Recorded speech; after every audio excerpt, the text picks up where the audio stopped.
The planks were unsteady beneath her boots, slick with a morning frost that had not yet melted in the weak, late autumn sun. Clara stood, her back a rigid line against the bite of the wind. The cold was a mercy. It gave her something to focus on besides the faces below.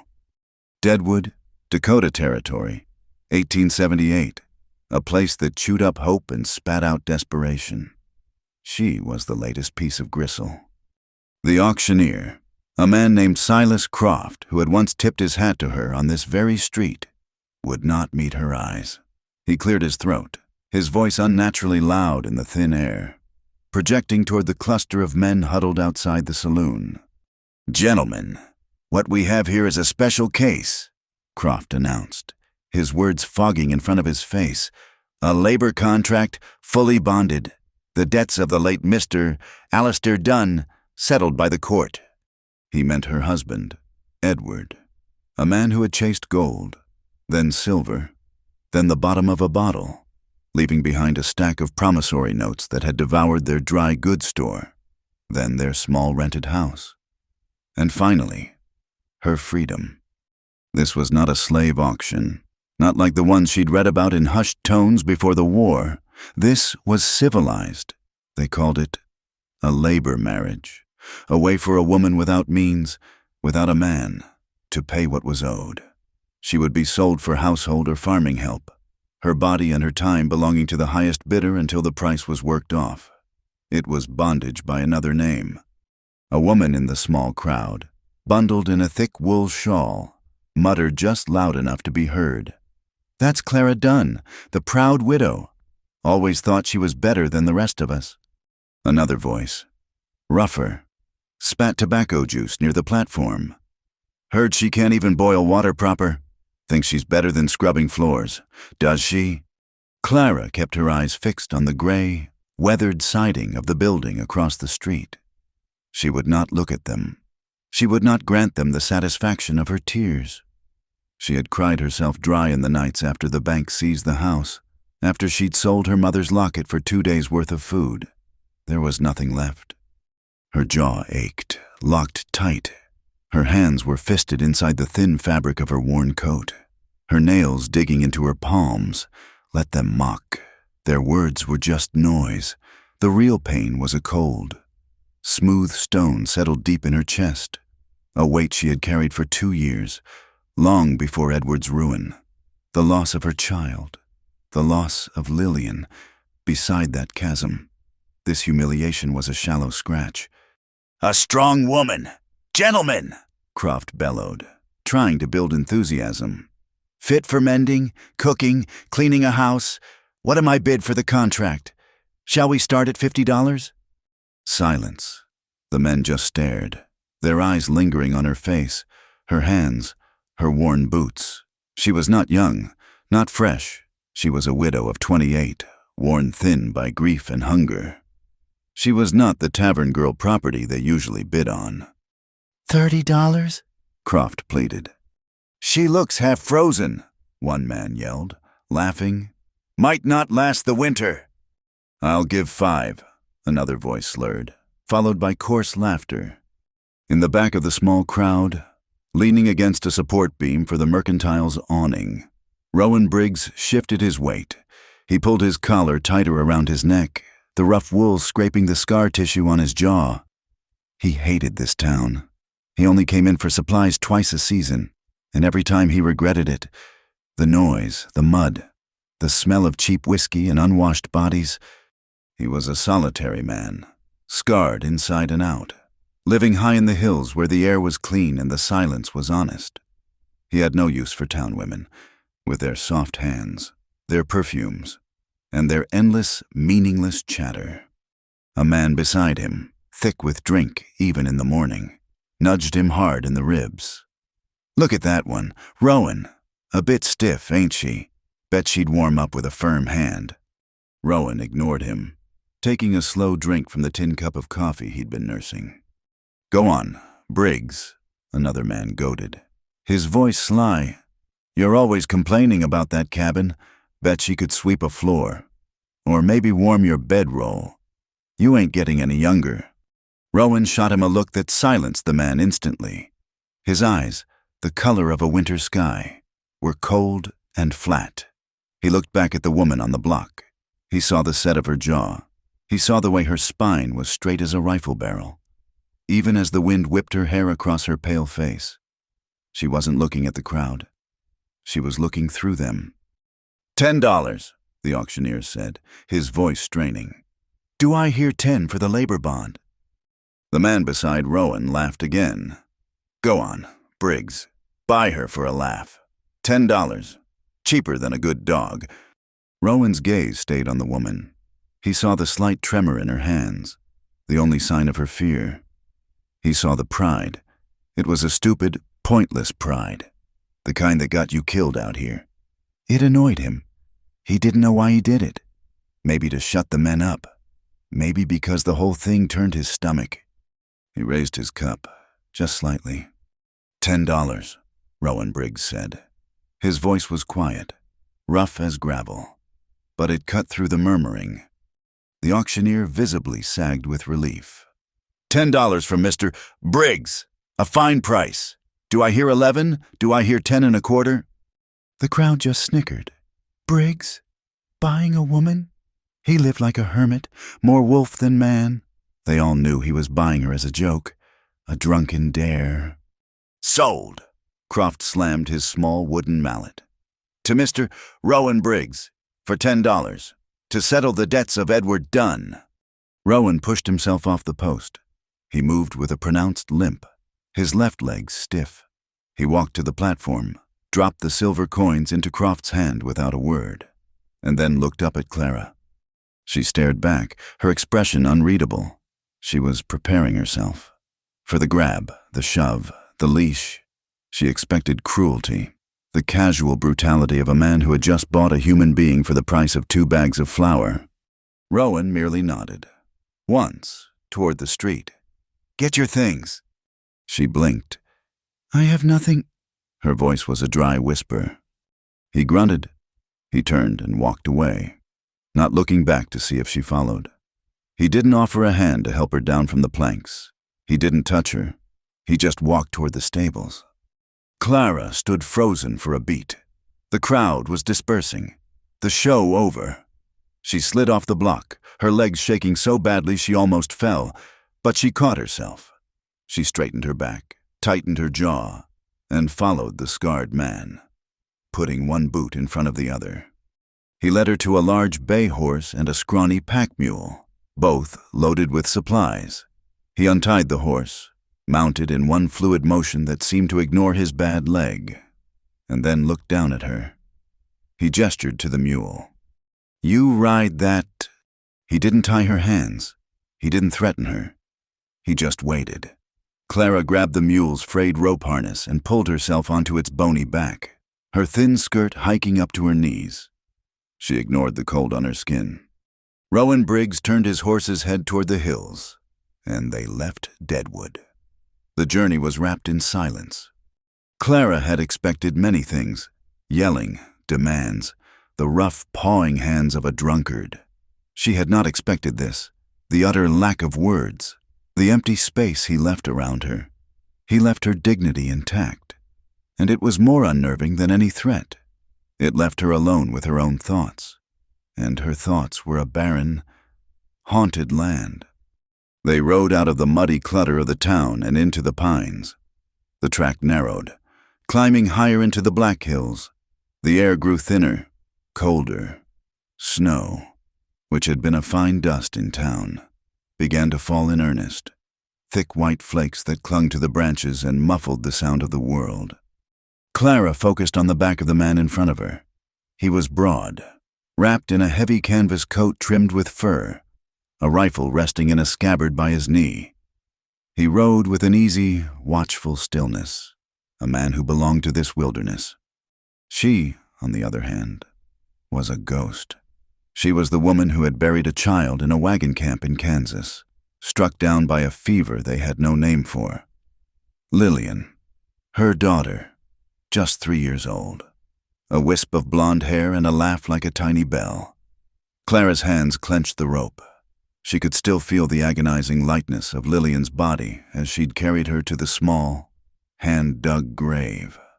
After that, something in her had calcified. When Edward, her husband, had started gambling, started drinking, started his long, slow slide into ruin, she had felt nothing but a cold, weary anger. He had blamed her. He'd said the silence in their home, the space Lillian left, had driven him to it. When he died of a lung inflammation, she had paid for his simple pine box with the last of her savings and had not wept at his graveside. She had made a vow over that patch of turned earth. She would never be weak again. Weakness was a luxury.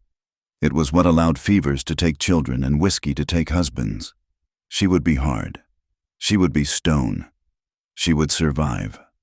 And now this, sold to a scarred mountain man for $10, bought as a joke.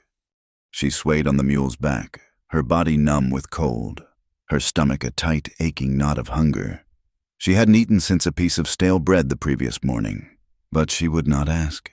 She would not speak. She would not show him any sign of her suffering.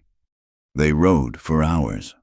The sun began to dip, painting the western sky in bruised shades of purple and orange before vanishing behind the peaks.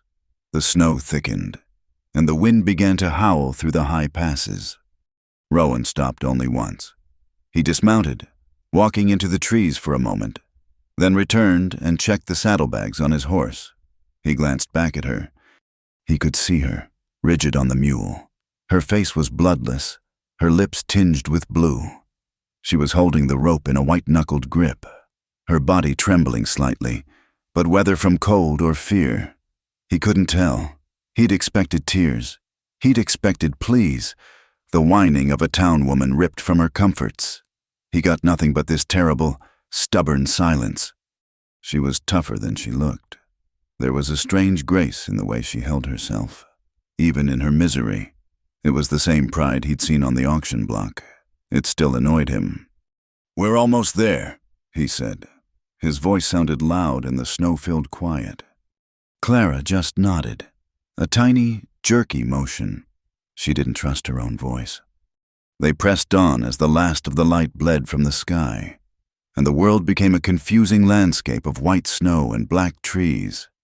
Just when Clara thought she could not hold on a moment longer, that she would simply let go and slide into the snowdrift to freeze, Rowan's horse stopped.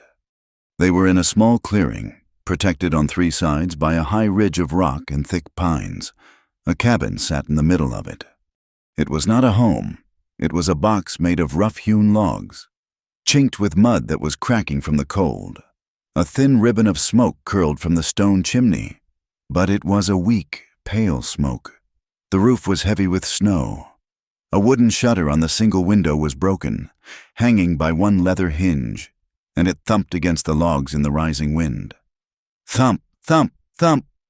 The woodpile near the door was pitifully low, barely a day's worth of fuel. Rowan swung down from his horse.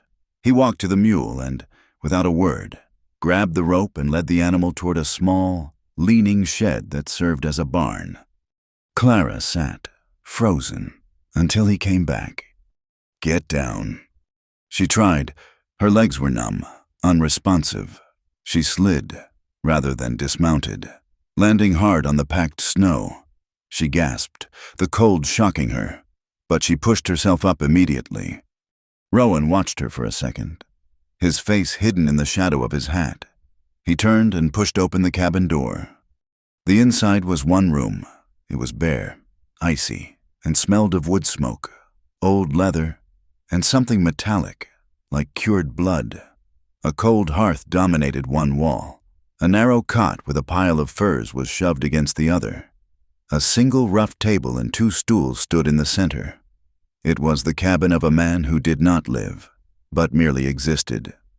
Clara stood in the doorway, her small satchel, her only possession, clutched in her hand. This was her new prison. It was the edge of the world. Rowan dumped his gear by the door and moved to the hearth. He stirred the embers, adding precious kindling and two of the larger logs from the box inside. The fire caught, struggling, before finally blooming into a weak, hungry flame. He turned to her. She was still standing by the door, a statue of ice. "I don't want a wife," he said, his voice flat. He wasn't looking at her, but at the fire. "I bought the bond because I need help. The snow came early. My leg." He gestured to his stiff limb. "I can't manage the stock and haul the wood both. Not with this storm settling in." He finally looked at her, his eyes pinning her. "You'll earn your keep. You'll cook, clean, tend the chickens, and chop wood when I can't. That's the arrangement." Clara felt a spark ignite deep within her, a tiny, flickering ember of her old self. The cold had not extinguished her. The humiliation had not broken her. She pulled her shoulders back. Her voice, when it came, was rusty but clear. "I will work," she said, her words precise. "I will earn my board. I will honor the debt that was forced on me." She took one step into the room, out of the wind. "But I am not your wife. I am not your woman. I will work, but I will not submit. You bought my labor. Mr. Briggs, you did not buy me." She had drawn a line in the dirt floor. Rowan stared at her for a long, silent moment. He saw the fire in her eyes, the defiance that had cost her everything and was all she had left. He had expected a broken servant. He had bought a cornered cat, all claws and spirit. A slow, almost imperceptible shift happened in his expression. It wasn't a smile. It was something harder, respect, or perhaps just annoyance at the complication. "Fine by me," he grunted. He turned his back on her, pulling a slab of bacon and a bag of coffee from his saddlebag. He began to prepare a crude meal. Later, after they had eaten in silence, hard biscuits and salty bacon washed down with bitter coffee, the question of sleeping arose. There was only the cot. Rowan gestured to it. "You take it. I'll take the floor." Clara shook her head.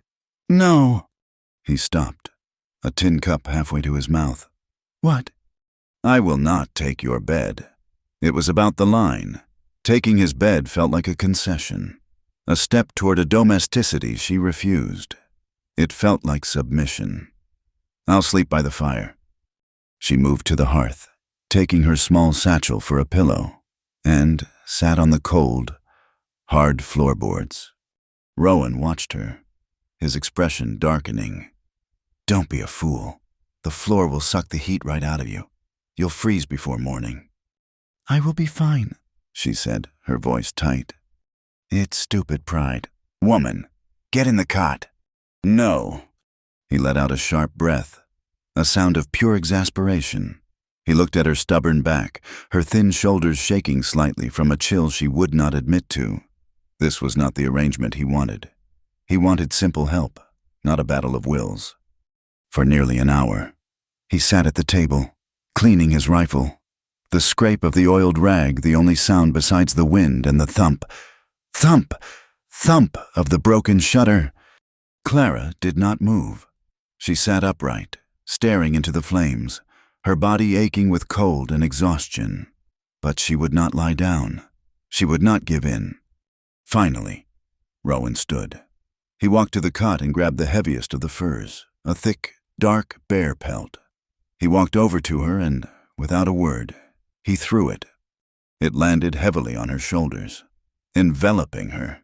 It was surprisingly warm, and it smelled like him, like pine and snow and gun oil. Clara flinched, startled, but she did not shrug it off.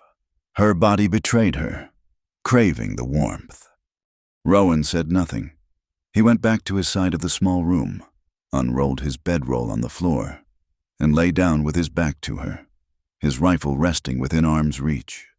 Clara sat in the darkness, wrapped in the heavy pelt. The firelight flickered on the rough log walls. She was alive. She was cold. She was hungry. But she had not begged. She had not broken. And in the freezing, silent dark of the cabin, that was the only victory that mattered. The winter did not just deepen. It consumed the mountains. The world shrank to the small clearing.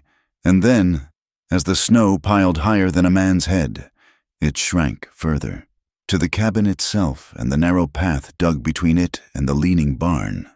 The cold was a living thing, a constant, pressing weight against the thin log walls.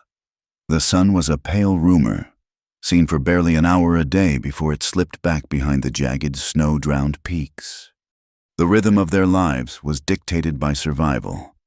Rowan, his bad leg making the deep drifts a torment, would spend the mornings hunting or checking his traps, returning covered in ice, his face grim. He would haul in the wood he had cut before the worst of the snows, his breath tearing in the thin air. Clara took the inside. She had spent the first week in a silent fury of cleaning, scrubbing away years of grime, loneliness, and bachelor living. She boiled and mended his few shirts, her fingers stiff and clumsy with the cold. She organized the sparse shelves of supplies, flour, salt, beans, coffee, with a fierce, protective economy. She learned to bank the fire at night, to wake in the pre-dawn chill and coax the embers back to life before the cold could fully reclaim the room. Her work was a shield. She proved her worth with every stack of wood she brought in from the porch, every pot of thin stew she bubbled over the fire, every neat stitch she put into the canvas coat he'd torn on a branch. She asked for nothing, not for warmer gloves, though her hands were cracked and bleeding, not for thanks, though the cabin was now cleaner than it had been in a decade, not for kindness.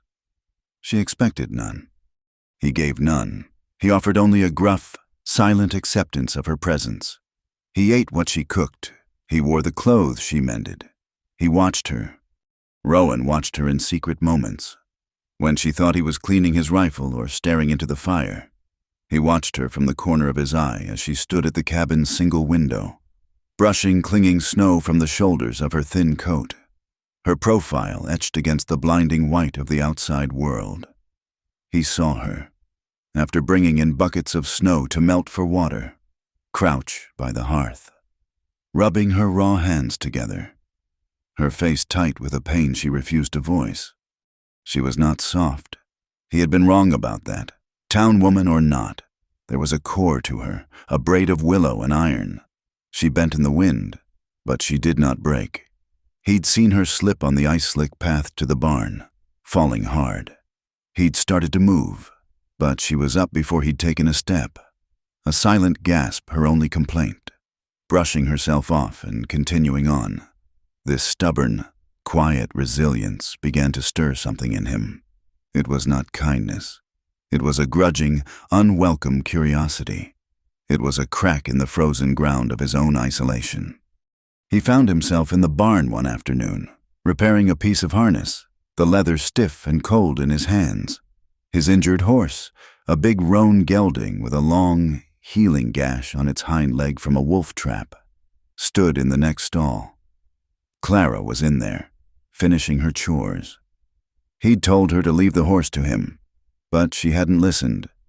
She was speaking to the animal, her voice so low it was barely a sound, just a vibration in the icy air. She was rubbing a salve he'd mixed into the horse's leg, her touch impossibly gentle. The horse, skittish and mean-tempered with him, stood perfectly still for her, its head dipped low. Rowan's hands stilled on the harness, the smell of the salve, pine tar and lard, mixed with the cold hay scent of the barn. Suddenly, he was not in his barn in the Dakota hills. He was in the snow, but the snow was fouled with smoke and blood, and the air was torn apart by gunfire and screams. The Indian Wars, a skirmish in Wyoming, 5 years gone. It had been a blizzard, much like this one. The world reduced to swirling, confusing white. They had been ambushed. He remembered the blinding flash, the searing, white-hot punch in his thigh that had sent him down. He remembered trying to get up, his leg folding uselessly beneath him, the bones shattered. But that was not the wound that festered. The wound that never healed was the one he'd given. He'd been on the ground, his rifle in his hands, blood melting the snow beneath him. Through the screaming wind and gun smoke, a shape had lunged at him, an enemy. He had raised his rifle, fired at point-blank range, and the shape had fallen. It was only when the snow cleared for a moment that he saw the face. Jesse, his friend, younger than him, barely 19, with a wife back in Laramie. Jesse had been running to him, trying to drag him to cover. Rowan's breath hitched. He closed his eyes, the harness leather groaning in his tight grip. He could still see the look of stunned surprise in Jesse's eyes before they went dull. He had killed him. A mistake. A stupid, panicked mistake in the snow. That was the day Rowan Briggs died. The man who came back, the one with the scarred face and the permanently stiff leg, was just a shell. He had come to these mountains to be alone, to let the silence and the cold scour him clean. But it never worked. The guilt was always there, a phantom limb that ached worse than his real one. "He seems to trust you." His eyes snapped open. Clara was standing outside the stall, wiping her hands on a rag. He grunted, turning back to the harness. "He's just a dumb animal." "He's not dumb," she said, her voice quiet. "He's just in pain. He knows I'm not trying to hurt him." Rowan didn't answer. He just pulled the leather strap tighter, his knuckles white. The nights were the hardest. The cabin was too small, the silence too loud. She slept on her pallet of furs by the fire. He slept on his cot. The few feet of floor between them felt like a canyon. One night, long after the fire had burned down to embers and the cabin was filled with the deep, absolute quiet of a snowbound world, he heard it. A sound. He was awake. He was almost always awake, his body trained by war and solitude to rest lightly. He lay on his cot, staring into the darkness, and listened. She was humming. It was barely audible. A thread of sound so thin the wind almost covered it. A melody. Simple and repeating. It was a lullaby. It was the saddest sound he had ever heard. It was a sound of a life that had been shattered, a softness she kept hidden even from herself.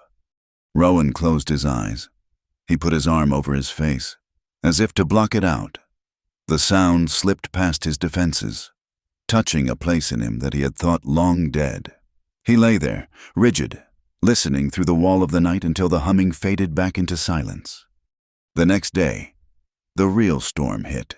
It was not the gentle, persistent snow they had grown used to.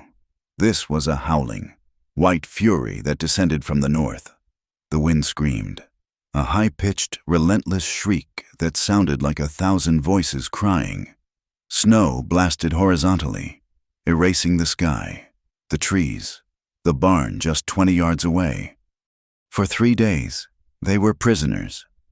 Leaving the cabin was impossible. The world was a churning void of white. The tension, always simmering beneath the surface, grew taut. They moved around each other in the cramped, smoky space, their shoulders brushing, their hands colliding as they reached for the same pot or coffee cup.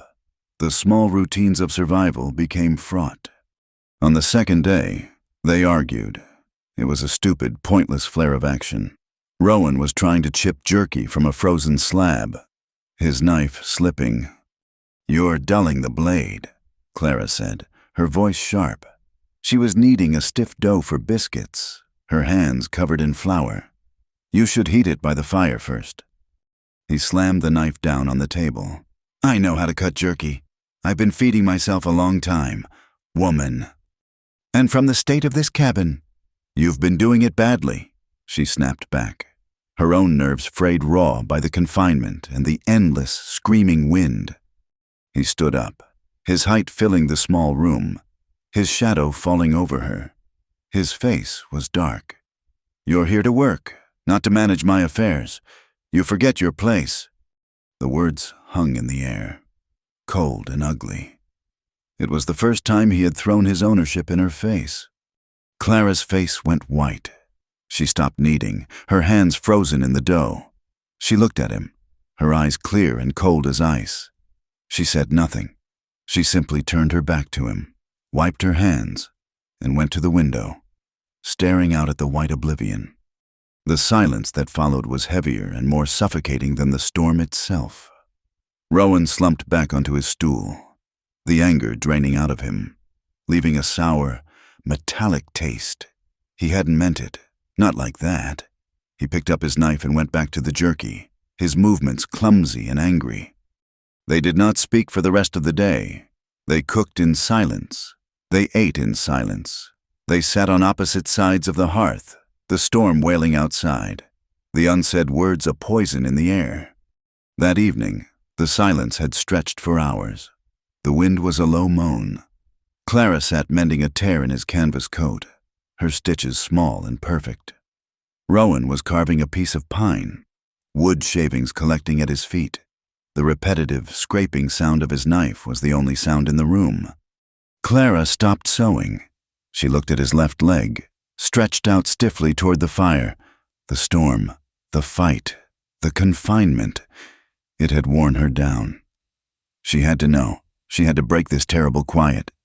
"How did it happen?" she asked, her voice just above a whisper. "Your leg." He froze. His knife stopped. Mid-cut. He didn't look at her. His jaw tightened, the scar on his cheek pulling white. "Not your business." His voice was a low growl, a warning. The wall was back up, solid and high, but she heard what wasn't there. There was no true venom in it. It was not the snap of anger from their earlier fight. It was the flat, dead sound of a door being barred, a door to a room full of pain. She did not press. She just nodded once to herself and picked up her needle. That night, the third night of the storm, the dream came for her. The howling wind was the perfect cover, twisting itself into the fabric of her sleep. It became a scream, Lillian's scream. She was back in the wagon camp in Kansas. The air was hot, thick with dust and the smell of sickness. Lillian was in her arms, her small body burning with fever, her breath coming in shallow, rasping pants. Clara was begging the sky, begging a God who wasn't listening, begging her child not to leave her. She could feel the moment the small body went limp, the last tiny breath sighing out. Clara woke with a choked, agonizing gasp, sitting bolt upright on her pallet. Her heart was hammering against her ribs so hard it hurt.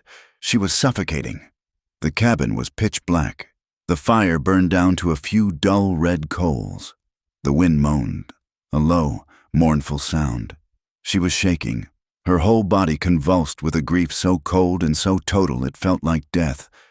A sound across the room, a shifting of furs. He was awake. She squeezed her eyes shut, mortified. She had shown him weakness, the one thing she had sworn she would never do. She tried to still her breathing, to swallow the sobs that were clawing their way up her throat. He did not light a lamp. He did not speak. He didn't say, "What's wrong?" or "Are you all right?" He knew better. He knew this kind of darkness. She heard the quiet scrape of his feet on the floorboards. He moved to the hearth, his dark shape blocking the faint red glow. He added a few pieces of kindling, poking the embers with a stick. A small, hesitant flame caught. He swung the iron kettle hook over the flame and hung the kettle. He sat on his stool, his back to her, and waited. The only sounds were the crackle of the new wood and the rising hiss of the water. When it was ready, he stood. He pulled a tin mug from the shelf, spooned in some of the dried herbal mixture he favored, and poured the steaming water. He walked over to her. She was still sitting up, clutching the bear pelt to her chest, her breathing still ragged. He held out the mug. She looked at his hand in the dim, flickering light. It was a large, calloused hand, scarred and rough. It was steady. She reached out, her own hand trembling so badly she could barely take it. Her fingers brushed his. His skin was warm. She grasped the hot mug, the heat a sudden, grounding shock. Rowan said nothing. He just went back to his stool and sat, facing the fire, giving her the dignity of the shadows. Clara drank the tea. It was strong, bitter with yarrow and pine, but it was hot. It burned a path down her throat, settling the awful, cold knot in her stomach. They sat in the darkness, the storm outside finally beginning to ease, the wind's shriek dropping to a sigh. The silence stretched, But it was not the angry, heavy silence of the day. It was something else, thin, brittle, but shared. He spoke first. His voice was a low rumble, directed at the fire, not at her. "I didn't mean to buy you." He paused, as if weighing the words. "It was a dare, from those fools at the saloon. Just a stupid, drunken dare." He wasn't apologizing. He was just clearing the air. Clara lowered the mug. The tea had steadied her. The nightmare had receded, leaving her empty and raw. She looked at his broad back, a silhouette against the rising flames. "I didn't mean to need anyone," she whispered. It was her own confession, an admission that her vow to be stone had failed. She was just a woman, alone and terrified, dreaming of her dead child. The cabin was quiet. The storm had passed, leaving behind a deep, muffled stillness. The fire was burning low again, the kindling consumed. Rowan leaned forward, reaching for a small, half-burned log resting on the edge of the hearth, intending to toss it onto the embers to keep the cold at bay. At the exact same moment, driven by the same practical, shared instinct, Clara reached for the same log. Their hands met over the charred wood. His fingers, rough and calloused, brushed the back of her hand. Her skin was smoother, but chapped and cold. It was an accident, skin against skin, warmth against cold. It lingered, for a beat, for two. Neither of them snatched their hand away. The air in the cabin crackled, suddenly charged with something other than cold and grief. It was a spark, unexpected and hot, in the frozen dark. Then, slowly, his hand closed over the log. He picked it up and placed it gently on the embers. Clara drew her hand back, tucking it into the folds of the bear pelt. Her skin tingled where he had touched her. They did not look at each other. The log caught, and a new, bright flame illuminated the space between them. The snow from the great storm settled, forming a crust on the drifts that was hard enough to walk on in the early morning. Before the weak sun softened it, the world was a blinding, silent white, and the shared, fragile peace of that night in the storm's heart held. It was unspoken. It was the space between them, which had shrunk from a canyon to a few feet of floorboard. The change was not in words, but in work. Clara took over the tasks that required agility, leaving the heavy, blunt hauling to Rowan. She no longer just tended the fire, she managed the wood pile, calculating their supply against the weeks of winter still stretching before them.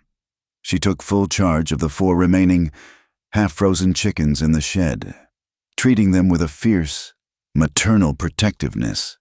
She shredded bits of bacon fat for them, boiled potato peelings, and insulated their coop with dry straw, her hands moving with a purpose that was both desperate and defiant. Rowan started trusting her. He watched her patch a hole in the chicken wire with a bit of scavenged tin, her fingers blue with cold, her stitches with the wire precise. He saw her checking the snares he set near the tree line, resetting one that had been tripped by the wind. One afternoon, he was splitting the last of the large rounds from the dwindling wood pile, his bad leg braced, each swing of the heavy maul sending a jolt of pain up his thigh. Clara came out, bundled in her thin coat and the bearskin pelt he had given her, which she now wore draped over her shoulders like a queen's mantle. She was carrying the smaller axe. "The fence by the north ridge is down," she said, not asking, telling. "The snows wait." He paused, the maul resting on the wood. "It can wait." "The wolves will know it's down," she replied. "They'll be in the clearing by nightfall, sending the chickens." She was right. He hated that she was right, because it meant a long, painful trek through the drifts. He spat, nodding. "I'll get my rifle." "No," she said. "You keep splitting. We need the wood more. I can fix the post. It just needs to be braced and the wire restrung. I've watched you do it." He stared at her. It was a fool's errand for a woman alone. But he looked at her, at the set of her jaw. He looked at the axe in her hand. the one he'd seen her use to chop kindling with clean, economical strokes. He looked at the sky, judging the light. Then he looked at his leg. "Take the pistol," he said, grunting. He turned back to the log, lifted the maul, and split the wood with a single, sharp blow. She went. He spent the next 2 hours in a cold sweat that had nothing to do with the labor. He found himself pausing, listening, his head tilted toward the ridge, straining for a sound, a shot, a scream. There was only the wind and the thud of his maul. She returned just as the light began to fail, her face slick with sweat despite the cold, her hair plastered to her temples. She didn't say a word. She just put the axe back in its place by the door and went inside to start the meal. Rowan walked out to the ridge the next morning. The fence post was braced, the wire pulled tight and secured. The tracks of a single wolf were pressed into the snow just yards from the repair, where it had stood and looked, then turned away. He ran his gloved hand over the new wire, and for the first time since Amelia, he felt something other than guilt or anger. It felt like a thaw. The real test came a week later. It was the deep, dead middle of the night. A sound, sharp and terrified, tore through the silence of the cabin, a frantic, high-pitched squawking from the barn. Rowan was moving before he was fully awake, his hand grabbing the rifle from the pegs by his cot. But Clara was faster. She was already at the door, not with a pistol, but with the axe. She did not hesitate. She did not scream for him. She ripped the door open and ran barefoot into the snow, the heavy axe held high, a terrifying silhouette against the moonlight. "Clara!" he roared, pulling on his boots, his stiff leg making him clumsy. He plunged out after her. The snow was knee-deep, the cold a physical blow. He saw her reach the barn door, which was splintered at the bottom. She disappeared inside. He heard a vicious snarl, a thump of the axe against wood, and a human scream of pure, undiluted rage. He burst in, rifle raised. The barn was chaos. In the slivers of moonlight cutting through the slats, he saw it, a large coyote, cornered, its fur bristling. 2 dead hens were on the floor. The coyote, blood on its muzzle, was lunging, not at Clara, but at the small nesting box where the last 2 hens huddled. Clara stood between them. She was breathing hard, her nightgown white in the gloom. The axe was in her hands. She swung it again, not at the animal, but at the ground in front of it, striking sparks on a stone. "Get out!" she shrieked, her voice raw. Rowan leveled the rifle. He had a clean shot, but he waited. The coyote, faced with this sudden, screaming, axe-wielding fury, flinched. It saw Rowan in the doorway, blocking its exit. It scrambled, clawing its way back out the broken door panel, and vanished into the night. Silence fell, absolute and heavy, broken only by Clara's ragged gasps. Feathers drifted in the frozen air. Rowan lowered the rifle. He looked at the dead hens, then at Clara. She was shaking, her bare feet stark white in the snow and dirt. She dropped the axe. It thumped softly. A faint sound. Peep, peep. Clara's head snapped toward the nesting box. She moved slowly, as if in a trance. She reached into the straw, past the remaining terrified hen. She pulled out a tiny, yellow chick, no older than a few days. That must have hatched in secret. It was alive, trembling in her palm. She stared at it, her expression unreadable. Then she did something that stopped Rowan's heart. She cupped the tiny, living thing in both hands, lifted it to her face, and breathed a long, slow breath of warm air onto it. Rowan just stared. He had seen men face down bears. He had seen soldiers charge cannon fire, but he had never seen anything like this. This woman, who had been sold for $10, who had faced him down, who had survived the storm, had just run barefoot into the dark to fight a wolf with an axe. For a chicken. He looked at her, standing there in the ruins of the henhouse, her hair wild around her face, her feet bleeding, her hands nurturing a life so small it could be crushed in an instant. She was the proud widow. She was a savage. She was a mother. He was staring at her differently. He was staring at her as if he had never truly seen a woman before. He took off his heavy coat and walked toward her. He wrapped it around her shoulders, his hands brushing her arms. She flinched, but didn't pull away. He looked down at her feet, at the small cuts from the ice and stones. Without a word, he bent, his bad leg protesting, and lifted her into his arms. She made a small, startled sound, but she was too cold, too shocked to fight. She weighed almost nothing. He carried her back to the cabin, the chick still cupped safely in her hands, her face buried against his chest. He set her down by the fire, on her pallet. He pushed the bearskin around her and went to the chest, not for medicine, for the bottle of whiskey he kept for emergencies. This, he decided, was an emergency. He poured 2 generous measures into their tin cups, his hands not quite steady. He gave one to her. She took it, her hands shaking so badly the liquor sloshed. She drank it down in 2 cough-inducing swallows. He drank his just as fast. The raw heat hit his stomach and spread, chasing away the shock. He sat on his stool, she on the hearth, huddled in his coat. She had put the chick in a small, wool-lined box, where it stood trembling. The silence was thick. He leaned forward, resting his forearms on his knees. He found himself staring at her, at the way the firelight caught the wet strands of her hair.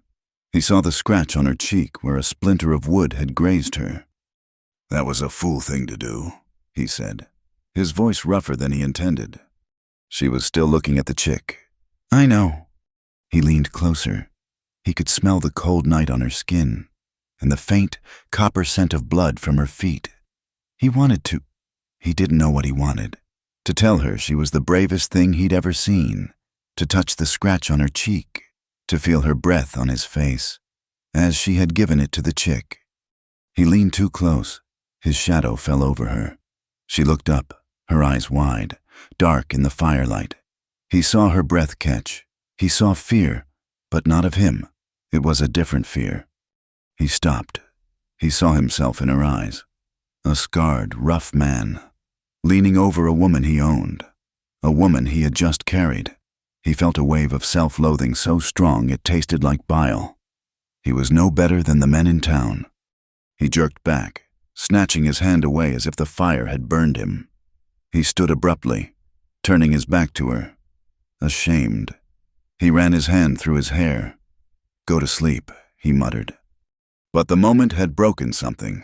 The whiskey, the shared violence, his sudden, raw shame. It had breached the wall. Clara spoke to his back, her voice low and steady, though her hands were still fisted in the coat. "I had a daughter." Rowan went still. He did not turn. "Her name was Lillian," Clara said, the words coming out in fragments, tasting of rust. "She was 3. We were in a wagon camp. In Kansas." She was talking to the fire, to the chick, to the shadows. "A fever. It took her in 2 days. She burned up. I held her." Her voice cracked, but she did not cry. She swallowed. "I held her, and she just stopped." Rowan closed his eyes. He saw Jessie's face. "My husband, Edward," she continued, her voice gaining a cold, hard edge. "He couldn't stand the quiet after. He said I was cold, that I'd turned to stone. He said I blamed him for taking us out there." She let out a small, bitter laugh. "He started gambling. To fill the quiet, he drank, he borrowed, he lost the store, he lost everything." She pulled the coat tighter. "When he died, the banker said the debts were mine. He said I had turned my back on my wifely duties, that Edward's ruin was my fault, for grieving too hard, for not being a proper wife." She looked up at Rowan's rigid back. "They put me on that block, and I swore I would never be weak again. I would never trust a man again, and I would never, ever beg." The cabin was silent. The only sound was the fire hissing. Rowan finally turned. His face was a mask. his eyes dark with an emotion she couldn't name. He had seen his share of pain. He had caused his share. He recognized the shape of a soul hollowed out by loss. He sat down on his stool again, the shame replaced by a heavy, quiet empathy. He owed her a piece of his own truth. "I was in the war," he said, his voice flat. He didn't talk about Jessie. He couldn't. Not that, but he gave her the other part. "Before I left Ohio, there was a girl, Amelia." He picked up his empty cup, turning it in his hands. "We were to be married. When I came back," he paused. "I was gone 4 years. I did things a man shouldn't. When I came home, I had this," he slapped his bad leg. "And this," he touched the scar on his jaw. "And I wasn't the boy who left. I was something else, something hard." He stared into the dregs of his cup.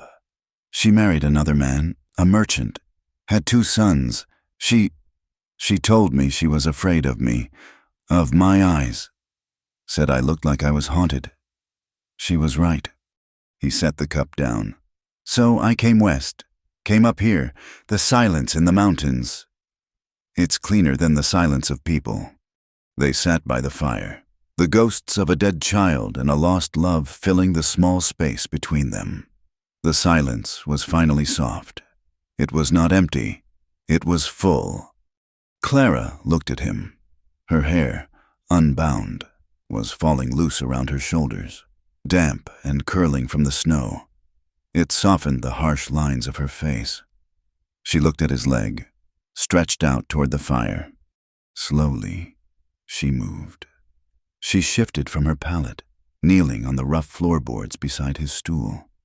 He tensed. He watched her, his body rigid, wary of this new, gentle proximity. She did not speak. She reached out one hand, her fingers still chapped and raw. She laid her palm on his thigh, just above the knee, where the denim was worn thin over the scarred muscle.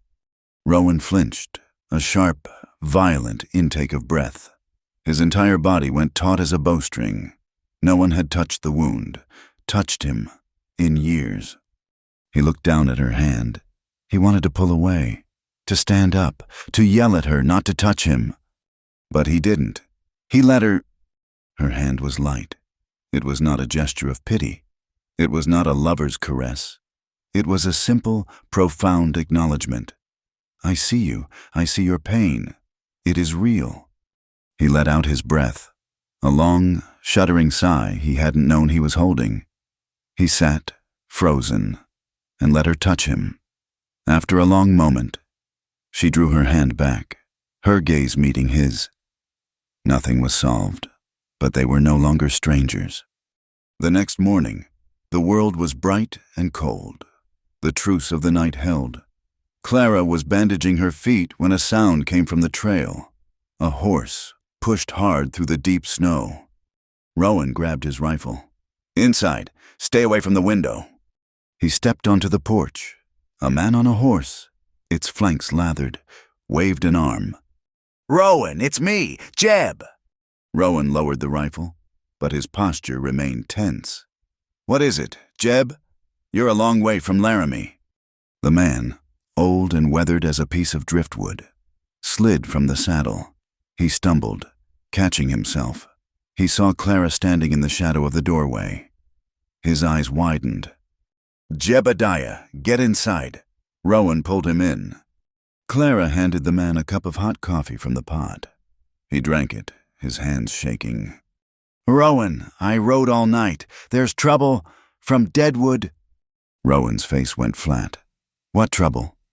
"It's about her," Jeb said, nodding at Clara, his voice low. "I was in town for supplies.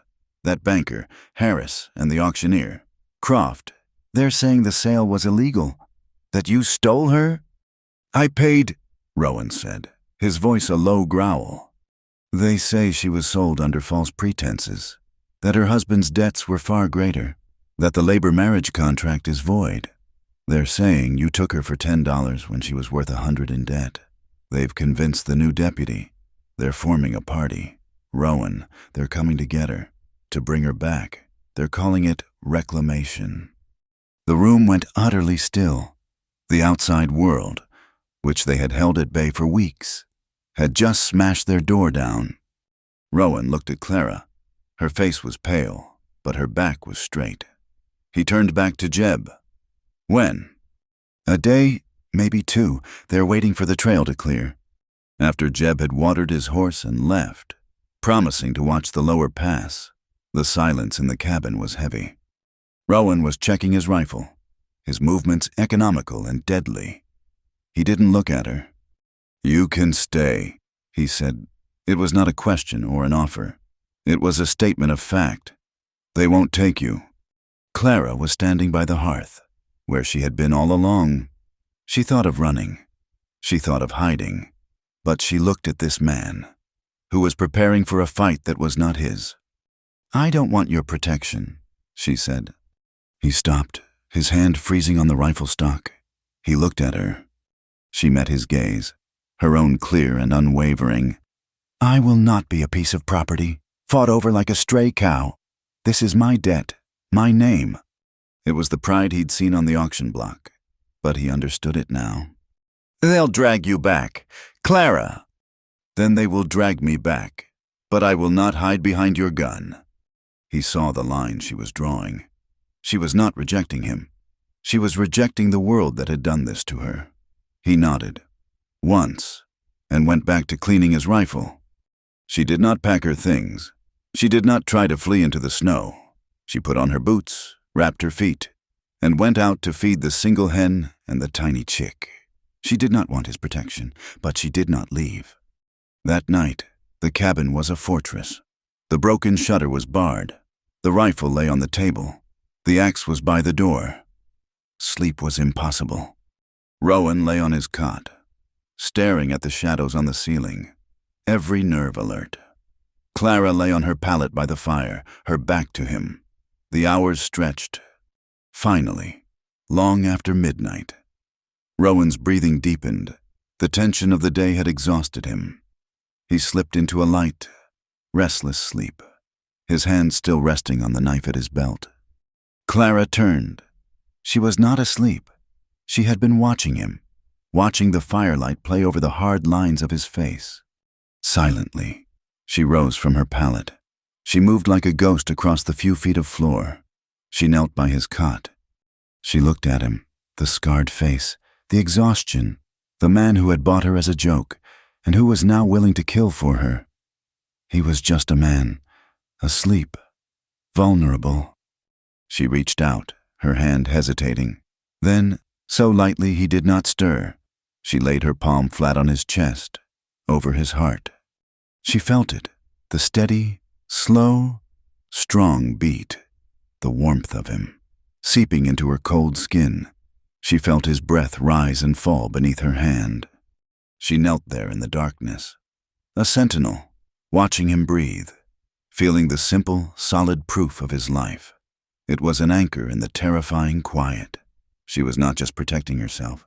She was, in this small, silent way, protecting him too. The quiet that followed Jeb's departure was a living thing.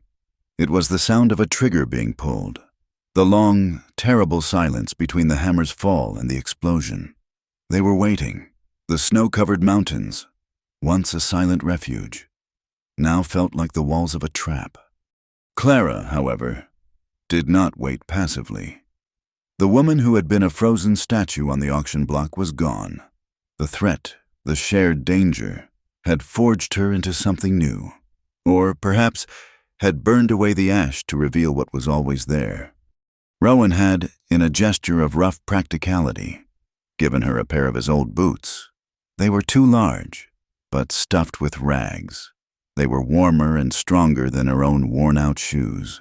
She found a pair of his old wool pants, left from his leaner days, and took them in at the waist with her precise, strong stitches. They were baggy, unwomanly, and she wore them with a defiant lack of shame, with her hair tied back, a red woolen scarf he'd given her wrapped tight around her neck, and the heavy axe in her hand. She looked less like a widow and more like a pioneer, a woman who belonged to the hard edges of the land.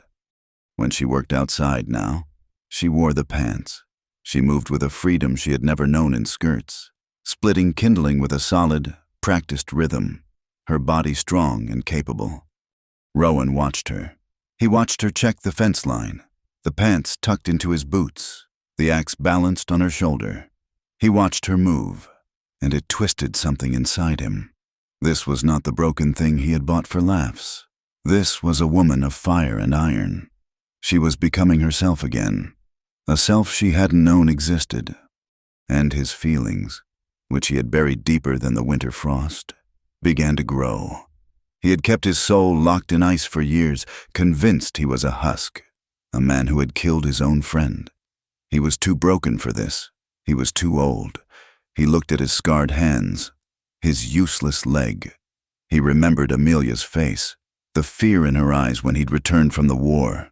He was a haunted thing, a creature of the wilderness, and he had no right to the warmth he felt stirring in his chest when he looked at Clara. He had no right to want her. It was a weakness. It was a betrayal of the penance he had set for himself. He repressed it. He turned his back when she came in from the cold, her cheeks flushed, her breath clouding in the air. He spoke in grunts, his voice harsher than before, building the wall between them higher. But the wall had cracks, and he could see her through them. The waiting stretched. One day, then two. The sky was a low, bruised gray. No one came. The tension in the small cabin grew so thick it was hard to breathe. They were snapping at each other again, their nerves worn raw. On the evening of the second day, Clara was searching through the meager supplies in the pantry box. Her hand brushed against a small, forgotten tin. She opened it. Dried apple slices, withered and brown, but still sweet-smelling. She turned, holding the tin out. Rowan was at the table, sharpening his knife, the rhythmic shing-shing-shing of the stone grating on the silence. "My mother," Clara said, her voice quiet. "She had an old recipe, flour biscuits, with dried apple and a little molasses. She made them before—" Rowan stopped sharpening. He looked at the tin, then at her. The cabin smelled of gun oil and fear. The thought of something warm, something sweet, something from a before. It felt like a dream. "We have the flour," she continued, her voice soft, as if afraid he would say no.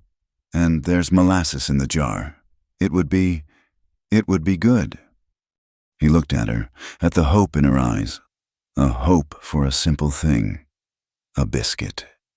He was the man who had bought her as a joke, who had killed his friend, who was waiting for a gunfight he would probably lose, and she was offering him a biscuit. A strange, rusty feeling pulled at the corner of his mouth. It was a smile. It was small, and it probably looked more like a grimace, but it was there. "Aye," he said, his voice rough. "That would be good." The mood in the cabin shifted. She worked, her hands sure and practiced in the flour. He stoked the fire, moving the spider skillet to the perfect spot on the embers. The smell of baking, of hot flour and sweet apples, filled the smoky air. It was the smell of a home, not a fortress. When they were done, she passed him one on a tin plate. It was hot, a little lumpy, and the most delicious thing he had ever tasted. They ate in silence, the truce held by the simple, warm bread. That night, the cold returned with a vengeance. The wind howled, and the temperature dropped so low the logs of the cabin popped and groaned. They sat by the fire, the threat from town momentarily forgotten, replaced by the more immediate threat of freezing. They had pushed the two stools close, and the bearskin, the one he had thrown at her that first night, was draped over both their shoulders. A shared blanket, a practical, necessary warmth. They sat for a long time, listening to the wind, the biscuits, the shared work. The night she had touched his leg, it had all led to this. The barriers were down. Clara spoke first, her voice so low he had to lean closer to hear her over the wind. She was staring into the flames. "I'm afraid of being wanted," she confessed. I don't trust it. He looked at her profile, the firelight catching the fine hairs at her temple. What do you mean? Lillian, she whispered, the name a small, pained breath. I wanted her so much. The world. It just took her, like she was nothing. She paused, her hand clenching the blanket. And Edward. He said he wanted me. He wanted a wife, a quiet home. But his want, it was just a cage. It was something I had to be for him. And when I couldn't be it, when I was just empty, his wanting turned to poison. She looked at him then, her eyes dark and clear. Those men in town, they want me, to pay a debt, to be a thing, being wanted. It's a terrible thing. It means you're not your own. It means you can be taken or broken. Rowan's heart ached. He understood. He understood what it was to be a tool for someone else's purpose.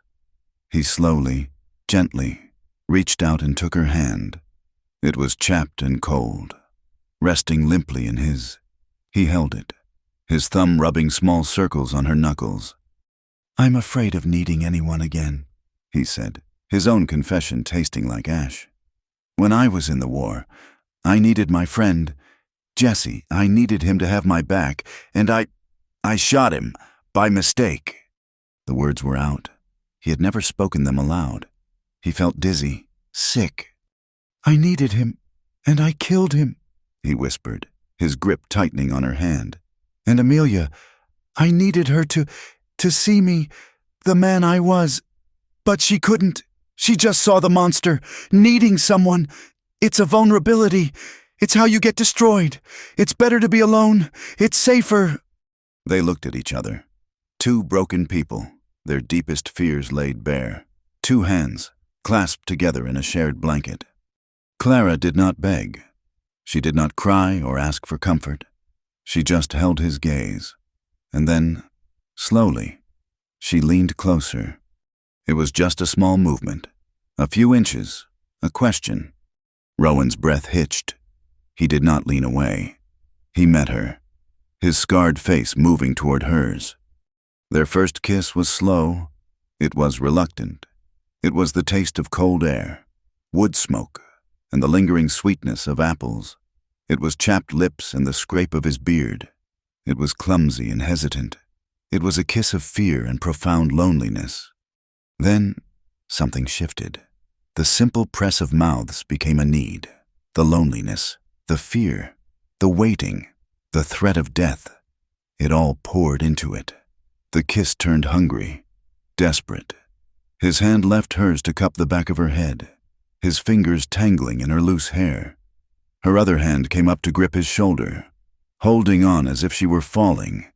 It was a raw, aching, desperate kiss.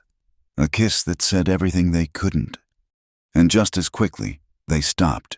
They pulled apart, breathing hard, their eyes wide. It was too much.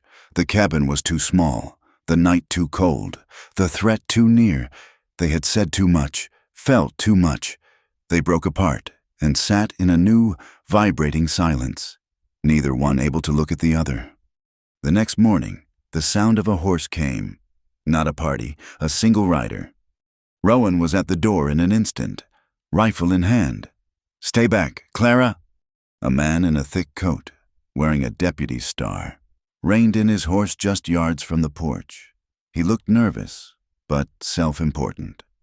Rowan Briggs, he called out, his hand resting on the pistol at his hip. That's my name. Rowan's voice was flat rock. The man pulled a rolled paper from his coat. I have a warrant. For the woman. Clara Dunn. She is to be returned to Deadwood to face charges. Charges for what? The deputy unrolled the paper, making a show of it. Accused of dishonesty, of selling herself under a false name. Her husband's debts are far greater than represented. She has defrauded the town. The labor auction is void. He looked up, his eyes narrowing. You are to hand her over, by law. Clara had stepped up behind Rowan, her face pale but her eyes blazing. I am Clara Dunn. My name is my own. I defrauded no one. The deputy smirked. That's for the judge to decide. Now, Briggs, step aside. The woman comes with me." Rowan didn't move. He just looked at the man. He thought of Clara's confession. "I'm afraid of being wanted. I don't trust it." He saw the smirk on the deputy's face, the casual, cruel ownership. "No," Rowan said. "Briggs, I'm warning you. Don't interfere with the law." The deputy started to swing down from his horse. He never made it. Rowan moved. He crossed the porch in one long, limping stride. It was not a barroom brawl. It was a single, precise, brutal punch. His fist, hard as oak, connected with the deputy's jaw with a sickening crack. The man's eyes rolled back, and he fell from the saddle like a sack of grain, landing in a heap in the snow. Clara gasped. Rowan stood over the man, his chest heaving. The deputy groaned, spitting blood and a tooth onto the white snow. He scrambled, crab-walking backward, terror in his eyes. He hauled himself up, grabbed his horse's reins, and pulled himself into the saddle. He glared at Rowan, his face a mask of pain and fury. "You'll hang for this, Briggs. You're a dead man. We'll be back, all of us." He wheeled his horse around and spurred it, fleeing down the path, his body hunched in the saddle. The silence that fell was absolute. Rowan turned and looked at Clara. The line was crossed. There was no going back. "They'll be back," he said, his voice flat. "Before nightfall, or by morning." He limped back inside, his face granite. He didn't grab his rifle. He grabbed the crowbar. He went to the corner of the room, shoved his cot aside, and began prying up the floorboards.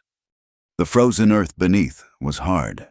He grabbed a pickaxe and began to work, his breath tearing in the cold air, his bad leg dragging, but his arms moving with a frantic, powerful rhythm.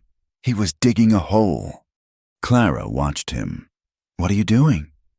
"A hideaway," he panted, swinging the pick. "A place for you. When they come, you get in. You don't make a sound. They won't find you." He worked for an hour, a man possessed, carving out a shallow, cramped hole in the ground. It was barely big enough for a person to curl into. A grave. He finished, replaced the boards, and moved the cot back. It was a perfect, hidden space. He turned to her, his face slick with sweat. "When you hear them, you get in. That's an order." Clara looked at the cot. She looked at the man, exhausted and grim, who had just attacked an officer of the law for her, the woman who had sworn never to be protected, never to be weak. She shook her head. Her voice was low, but it cut through the cabin. "No," he glared, taking a step toward her. "Woman, don't be a fool. This isn't a coyote.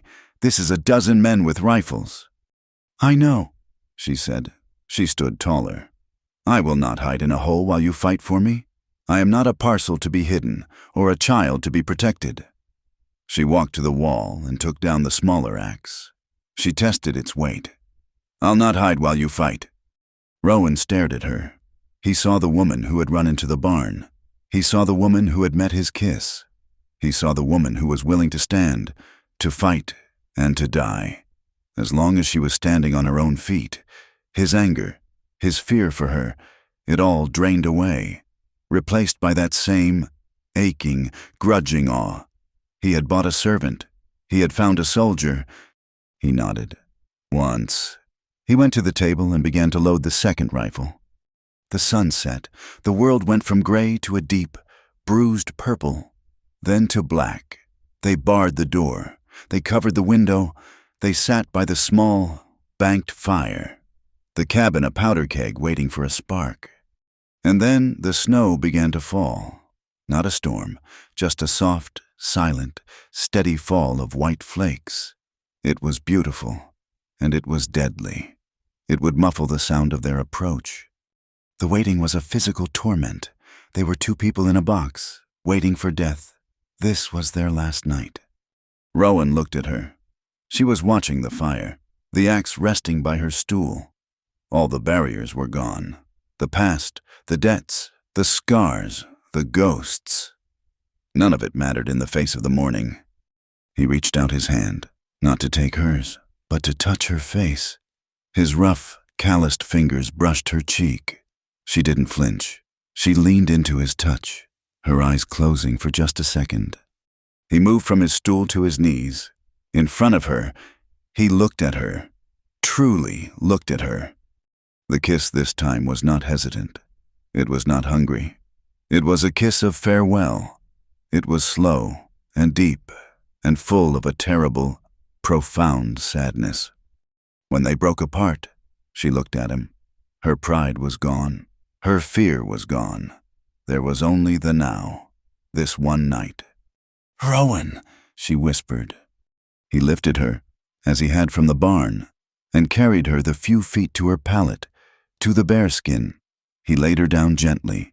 He was clumsy, his hands shaking. He was reverent. He was the broken man, terrified of being the monster. He was waiting for her to stop him. But as he hesitated, she reached up. She put her hands on his face, pulling him down, and she begged. It was not a beg for mercy. It was not a beg for her life. It was a raw, aching whisper against his skin. "Please," she breathed. Don't leave me alone. Not tonight, just for one night. Don't let me be alone." It was a plea for warmth, a plea for him, a plea for one single night where she was not the widow, not the debt, not the victim. One night to be a woman, held by a man, before the world came to tear them apart. And he answered her. In the small, dark cabin, as the snow fell, they made love. It was tender. It was desperate. It was the most reverent, holy thing he had ever known. It was two lost souls, clinging to each other in the dark, finding a single, perfect moment of grace before the end. The dawn came gray and grudging, filtering through the snow-caked window. The warmth of the night, the desperate, brief solace they had found in each other's arms, evaporated with the light. It left behind a cold, sharp-edged reality. They were going to die, or he was. Clara moved first, sliding from the pallet, pulling the bearskin tight around her. She felt a profound, aching shame. She had begged. She had clung to him. She had shown him a weakness deeper than tears, a need that terrified her. She had broken her own vow. She turned her back to him, poking the embers of the fire, her movement stiff. The stone was back, settling in her chest. Rowan watched her. He saw the rigid line of her spine, the way she refused to look at him. He saw the return of the proud widow, the woman who would rather freeze than accept comfort. His own body ached, his grazed arm a dull throb, his bad leg a fiery protest. That night had been a mistake, a selfish, dangerous mistake. He had taken advantage of her fear, of her desperation. He was the monster Amelia had seen. He dressed in silence. The cabin was a tinderbox of unsaid words. He pulled on his boots, his face a grim mask. He went to the small pantry box and pulled out a handful of dried, wrinkled choke cherries he'd saved from the autumn. He set them on the table by her tin plate. He said nothing. He just took his rifle and went outside, into the blinding, silent white, to check the perimeter. Clara stared at the berries. A few withered pieces of fruit, a peace offering, a gift, a payment. She didn't know what it was, but it felt like a brand. It felt like pity. She stood, needing to move, to scrub away the scent of him on her skin, the memory of his touch. She began to clean the cabin with a frantic, silent energy. She swept the hearth. She reorganized the supplies. She straightened his few belongings on the shelf near his cot. Her fingers brushed against a small, leather-bound ledger, tucked beneath a worn-out shirt. It wasn't a ledger. It was a journal. And tucked inside it was a folded piece of paper, a letter. She knew she shouldn't. It was his, it was private, but her hand moved on its own. She unfolded it. The handwriting was rough, slanted, the pencil pressed hard into the cheap paper. It was dated from a month ago, before she had arrived. It was addressed to a Mr. Elias Briggs, in Ohio.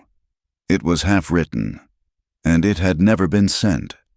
Father, I hope this finds you well. The winter has come on early. The snow is deep in the high passes. I have enough supplies to see it through. The trapping is fair. I write this, and I do not know why. It has been 5 years. You told me to come home. I cannot. The man you knew did not come back from the war. He died in the snow in Wyoming. What is left? I live with what I did. I see his face every night. I tell myself the silence here will scour it clean. But it does not. It only makes the ghosts louder. I am tired. I am not a good man. I am afraid I have forgotten how. I do not know how to love anything. I tried with Amelia, and I frightened her. I see the way animals shy from me. I am best left alone. I wanted peace, but I do not think such a thing exists for men like me. There is no redemption here. There is just snow and waiting. The letter stopped there.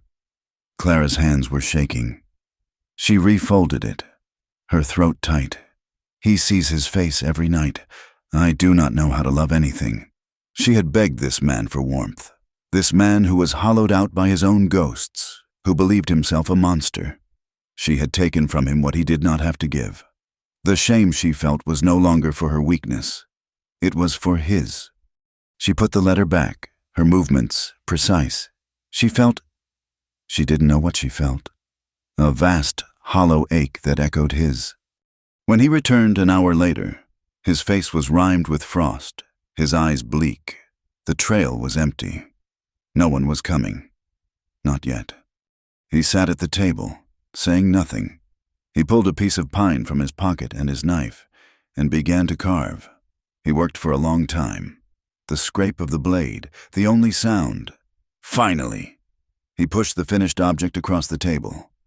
It was a spoon, small, the bowl slightly lopsided, the handle whittled smooth. It was crude, but it was finished. It was for her.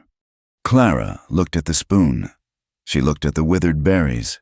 She looked at the man who believed he was a monster, who saw ghosts in the night, who was preparing to die for her. The kindness of it, the simple, pointless, human kindness, was unbearable. It was worse than a blow. It broke her.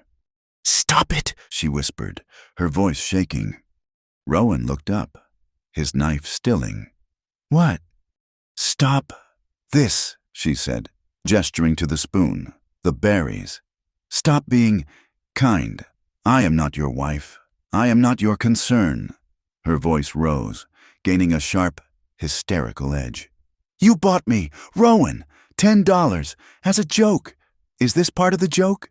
Pitying me? Is this just another way to own me, the wounded bird you've mended? Who will now sing for you?" Rowan's face went white. He stood, slamming his hand on the table, the spoon jumping. "Pity?" he growled, his voice a low, dangerous rumble. "You think that's pity?" "What else is it?" she cried, standing to face him.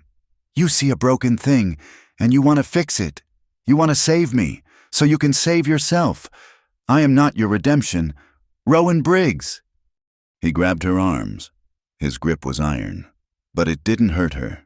He pulled her close, his eyes blazing into hers. "Pity?" he repeated, his voice raw.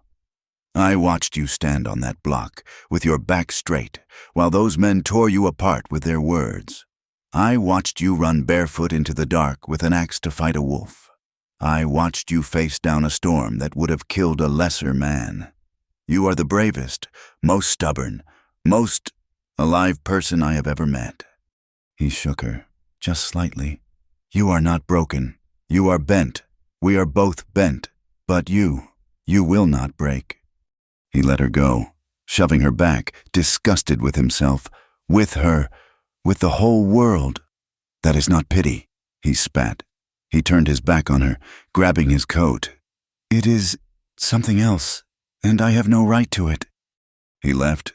He slammed the door, plunging back out into the snow, needing to be anywhere but there. Clara stood, trembling, his words echoing in the small room. "You are the bravest person I have ever met." He didn't see her as broken. He didn't pity her. He saw her, and he was willing to die for her. She looked at the door, at the rifle he'd left loaded for her, at the axe, at the trap door he had built. He would fight for her. He would die, and she would be the cause of it, just as she had been the cause of her husband's ruin, just as she had been the cause of everything. No, she would not be a piece of property, fought over like a stray cow. She had said it, and she meant it. She would not hide in a hole while he died, and she would not let him die. Her decision was instant. It was cold and clear. She ran to the small box where she kept the chick, now a scrawny, feathered thing. She wrapped it in a rag and put it inside her coat, buttoning it tight against her chest. She grabbed the last of the apple biscuits and stuffed them in her pocket. She grabbed the bearskin. She scribbled a note on the back of a ration label, her hands clumsy. "Do not follow. This is my fight. See." She laid the note on the table, next to the small, carved spoon. Then she slipped out the door. She did not look back. She went to the barn. The mule, scrawny but tough, was waiting. She didn't bother with the saddle. She just took the rope harness, wrapped the bearskin around her waist, and pulled herself onto its back. She pointed its head toward Deadwood and kicked its bony sides. Rowan returned 2 hours later, the fury and the cold having done nothing to settle his soul. He came into the cabin, expecting to find her sitting by the fire, the wall of ice between them thicker than ever. The cabin was empty. His heart stopped. He saw the note. He saw the spoon. "Do not follow." "Clara," he whispered. He ran outside. The tracks were already filling with a fine, new snow, but they were clear. A single mule, heading east, toward town. "Fool!" he roared at the empty sky. "You goddamn brave, beautiful fool!" He didn't hesitate. He ran to the barn, his bad leg forgotten. He threw the saddle on the roan, his movements fast and desperate. The horse's leg was better, but not healed. He didn't care. He mounted, his rifle in his scabbard, and spurred the horse down the trail, pushing it far harder than he should. He rode not to a fight, but to a rescue. He rode into the white, his mind a red haze of terror. Clara arrived in Deadwood just after noon. The town was alive, the new snow having cleared the air. Men moved along the boardwalks. She slid off the mule, her legs numb, and tied it to a hitching post. She pulled the bearskin tight. She must have looked a sight, a wild woman in men's pants and a fur pelt, her hair matted. People stared. She ignored them. She knew where she was going. She walked, her back straight, to the clapboard building with a sign that read, "Sheriff." She pushed the door open. The room was hot, a potbelly stove roaring in the corner. The sheriff, a man with a tired face and a large mustache, looked up from his desk. The deputy, the one Rowan had punched, was there, his jaw a swollen, purple mass. His eyes went wide with hate when he saw her. "I am Clara Dunn," she said, her voice clear in the small, hot room. "We know who you are," the deputy snarled, standing up. "You're under arrest, and Briggs—" "I am not here to be arrested," Clara cut him off. "I am here to clear my name. I am here to see the judge, and I am here to see Mr. Harris, the banker." The sheriff looked from her to his deputy. "Ma'am, this is highly irregular." "You brought a warrant to my home, based on a lie," Clara said, her voice rising. "Now you will hear the truth, or I will stand on that street and tell every man in this town how you and Mr. Harris and Mr. Croft conspired to steal a widow's life." The sheriff paled. He did not want this. "Go get Harris," he muttered to the deputy, "and find Judge Miller. Tell him to come here, now." 20 minutes later, the small office was cramped. Judge Miller, a small, nervous man, sat behind the sheriff's desk. Mr. Harris, the banker, was there, his face smooth and hard. Croft, the auctioneer, stood by the door, wringing his hands. The deputy stood by Clara, his hand on his gun. "This is a simple matter," Harris began, his voice oily. "Mrs. Dunn's late husband, Edward, left a considerable debt, over $200, the labor auction, which she agreed to." "I did not agree," Clara said. "It was an attempt to settle it. The $10 price was a farce, an insult to the town's creditors. We are here to void that sale and return the, property, to be re-auctioned for a fair price." "You are a liar," Clara said, her voice low. Harris's face flushed. "How dare you?" "My husband's debt," Clara said, her voice cutting through his, "was not $200. It was closer to $50, and I know for a fact he paid $30 of that the week before he died. I have the receipt." She was bluffing. She had no receipt, but she saw the flicker in Harris's eyes. "That's a lie," Harris snapped. "Then show him," Clara said, pointing to the judge. "Show him the ledgers. Show him the original promissory notes, not the new ones you wrote up after he was in the ground." Judge Miller, who had approved the auction, began to sweat. "Mr. Harris, perhaps we should review the paperwork, for the sake of clarity." "This is absurd," Harris protested. "Get the books, Harris," the sheriff said, his voice suddenly hard. He did not like being made a fool of. They waited. The deputy stalked the room. Clara stood, her heart hammering, the chick stirring, a faint peep from inside her coat. Harris returned, a heavy ledger in his hands. He threw it on the desk. "See for yourself. $210. Judge Miller opened it. Clara pushed forward. "Not that one. The old ledger. From last year." The judge flipped back, and then he stopped. He traced a line with his finger. He looked at Harris. He looked at Clara. "Mr. Harris," the judge said, his voice thin. "This entry, it says the original note was for $60, and here a payment is recorded for $30, signed by you." The office went silent. "The new entry," the judge continued, his voice shaking. "It appears to be altered. The interest. This is not legal." Harris's face was chalk white. Croft, the auctioneer, bolted for the door. "I didn't know. I just ran the auction." The deputy saw his chance, his reputation, his authority. It was all crumbling.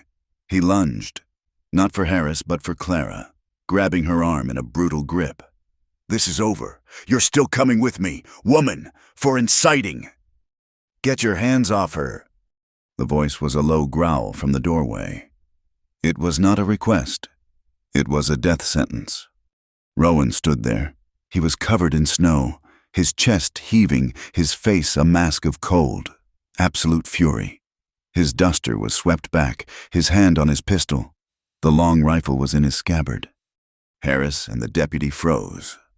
"Rowan," Clara breathed. He had come. He had followed her.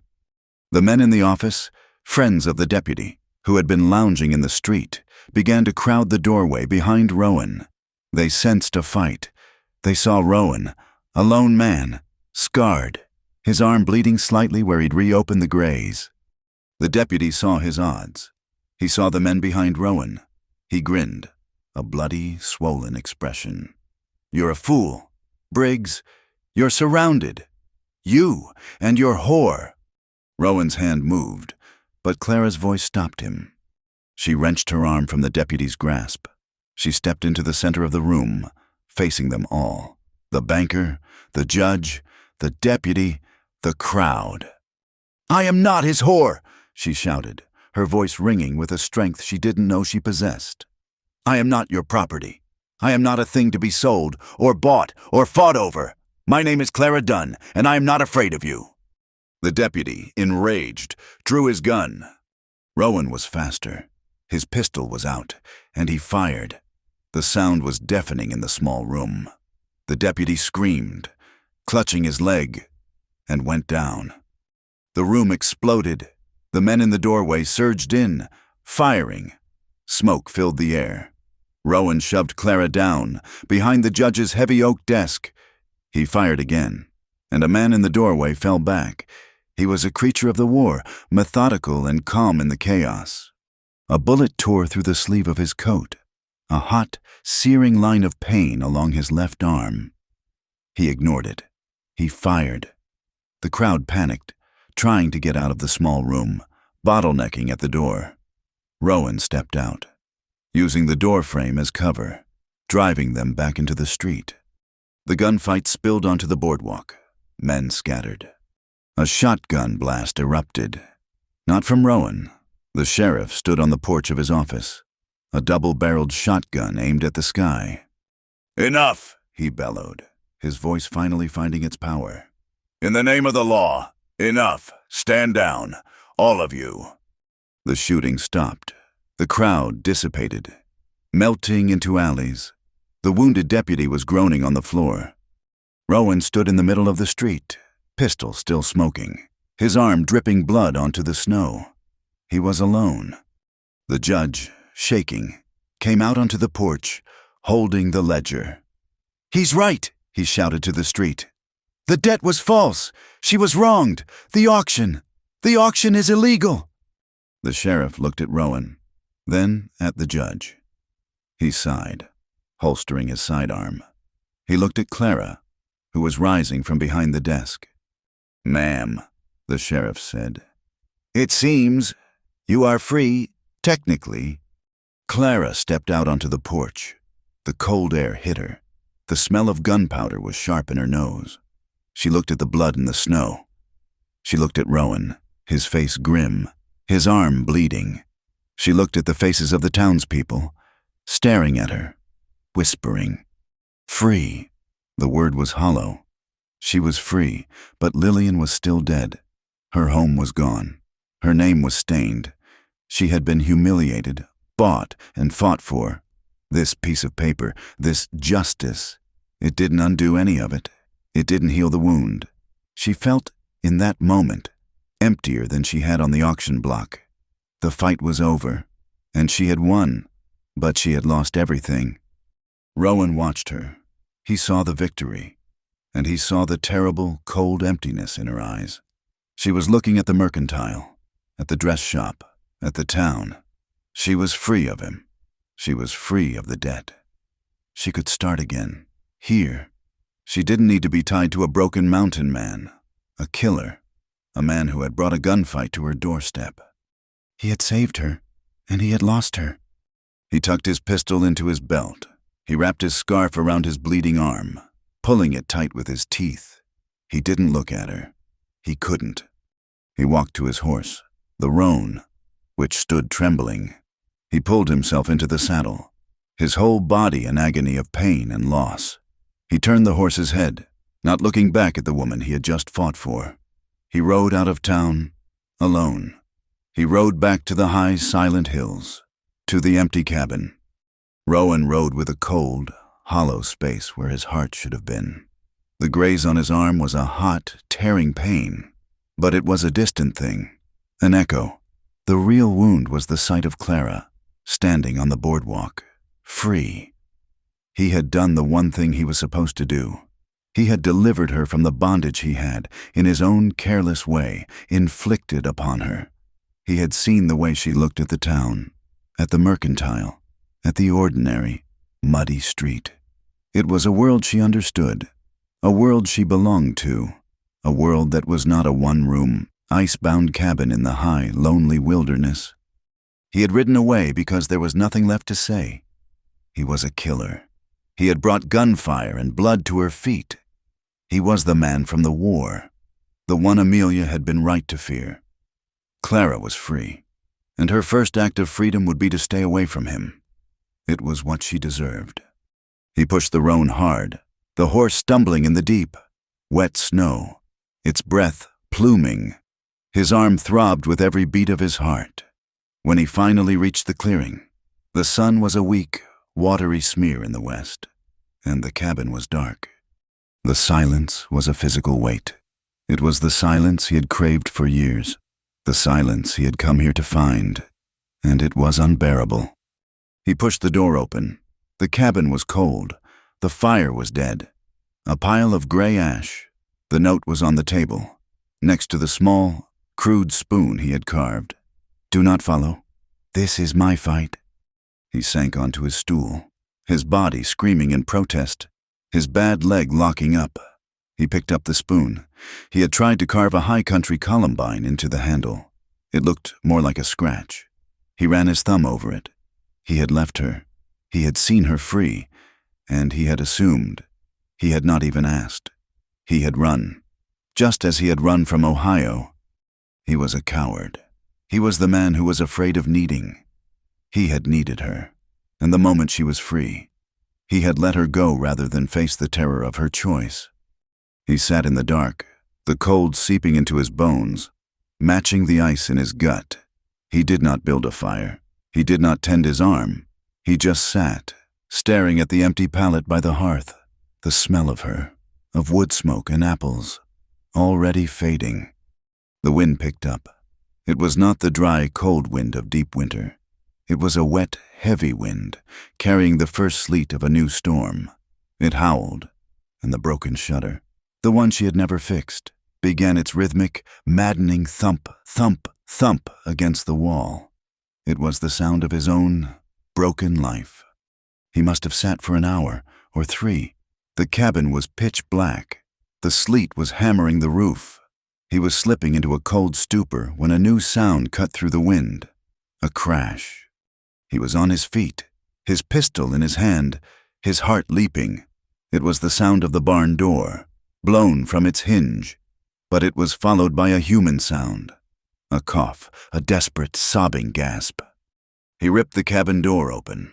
The world was a churning, white-gray chaos of sleet and wind. She was there.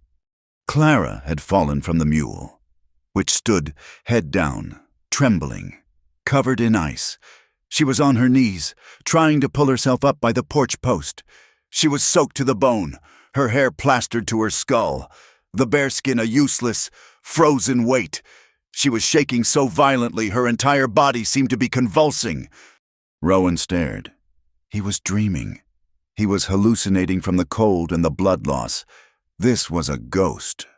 She looked up, her face blue, her lips colorless. She saw him. "Rowan," she whispered, her voice a frozen croak. He was moving. He crossed the few feet between them, his body forgetting its pain. He grabbed her, pulling her up. She weighed nothing. She was a thing of ice and wire. He half dragged, half carried her inside, kicking the door shut against the storm. He dumped her on the floor by the hearth. She collapsed, curling into a tight, shaking ball, her teeth chattering so loud it was the only sound in the room. "You're free," he said, his voice a stunned, stupid rasp. "You're free! Why are you here?" He was fumbling with the kindling, his hands shaking, his mind numb. He needed a fire. He needed light. Clara pushed herself up onto her elbows. She looked at him, at his back. I went to the store," she whispered, her voice broken. "I had a few coins from before. I was going to buy a room at the hotel." She was crying, but it was not the silent, shaking grief of her nightmares. It was a raw, tearing, human sob. She was breaking apart. "I stood there," she wept, "and I looked at the clean sheets, and the people, and the judge. He said I was free, and I felt nothing, just empty. It was all empty." Rowan stopped. He turned, the kindling in his hand. She crawled, pulling herself across the floor, until she was clinging to his knees. She looked up at him, her face a mask of rain and tears, her eyes wild.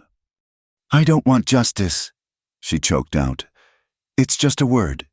It doesn't fix anything. It doesn't bring her back. It doesn't wipe away the auction." She clutched his rough pants, her hands frozen. "I don't want justice. I want us. I want this. I want the cabin. I want the mountains. I don't want to be alone." she cried, finally.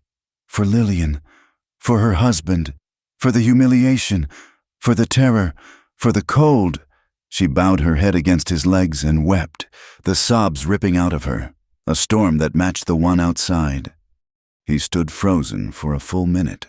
This was the woman who had vowed never to be weak. This was the woman who had faced him down, faced down a wolf, faced down a town.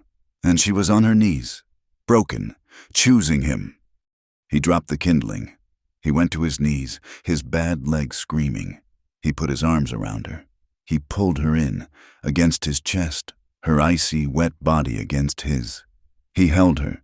He just held her, his hand tangled in her frozen hair, his face buried in her neck, and he let her cry. He held her as if she were the last living thing in the world, and he did not let go. They stayed there, on the floor, for a long time. When her sobs finally quieted, when she was just trembling, a deep, exhausted cold, he moved. He stripped the wet, frozen clothes from her, his hands practical, gentle. He wrapped her in the dry bearskin and his own blankets from the cot. He built the fire, a roaring, desperate blaze. He made her drink hot, sweet coffee, forcing the mug into her hands. He cleaned his own arm, binding it tightly. They did not speak. They had said everything. They sat by the fire, huddled together, wrapped in the same furs. He held her, and she leaned against him, her breath slowly evening out. They listened to the storm rage outside, but it could not touch them.